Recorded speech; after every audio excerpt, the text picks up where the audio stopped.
સુરતમાં છેલ્લા ઘણા સમયથી સાયબર ફ્રોડના ગુનાઓ વધી રહ્યા છે અને આવી ટોળકીઓ પણ રોજેરોજ સામે આવી રહી છે.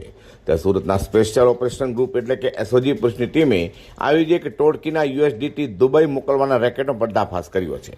વાત એમ છે કે એસઓજીની ટીમને બાતમી મળી હતી કે ઉત્તરાયણ વિસ્તારમાં એક ટોળકી દ્વારા ઓનલાઈન કપડાના વેપારની આડમાં સાયબર ફ્રોડ આચરાય છે. કે માહિતીના આધારે એસઓજી પોલીસની ટીમે ઉત્તરાયણ વીઆઈપી સર્કલ પાસે આવેલા એન્જલ સ્ક્વેર શોપમાં દરોડા પાડ્યા હતા. જ્યાંથી હિરેન વીનુ મોવલિયા, મેહુલ જયપ્રકાશ વિઠાણી, પરેશ પૂના ભાલાણી અને પ્રતિક અમરસિંહ જોટંગિયાને ઝડપી પાડ્યા હતા. તેઓ પાસેથી સેવિંગ બેંક એકાઉન્ટની ચેકબુક, પાસબુક સહિત મોબાઈલ ફોન, રોકડા રૂપિયા, કોમ્પ્યુટર, લેપટોપ મળી 1,75,000 રૂપિયાનો મુદ્દામાલ કબજે કર્યો હતો.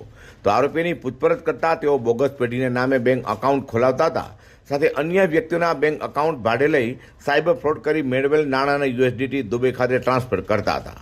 હાલ તો એસઓજીએ ચારેય આરોપીઓ, જેમાં ભાવનગરના વલ્લભીપુર અને હાલ મોટા વરાછા યમુના પેલેસ ખાતે રહેતા મેહુલ જયપ્રકાશ વિઠાણી, જૂનાગઢના ભેસાણના હાલ મોટા વરાછા વૈભવલક્ષ્મી રેસિડેન્સીમાં રહેતા હિરેન મોવલિયા, અમરેલીના સાવરકુંડલા અને હાલ વેલંજા ગામ ખાતે આવેલા યમુના સોસાયટીમાં રહેતો પરેશ પૂના બરવાડિયા અને અમરેલીના બાબરાના અને હાલ કામરેજ પાસોદરા પાટિયા પાસેના સ્વામિનારાયણ ગ્રીન સિટીમાં રહેતા પ્રતિક અમરસિંહ જોટંગિયાને ઝડપી પાડ્યો હતો અને ચારેય વિરુદ્ધ કાયદેસરની કાર્યવાહી ધરી છે.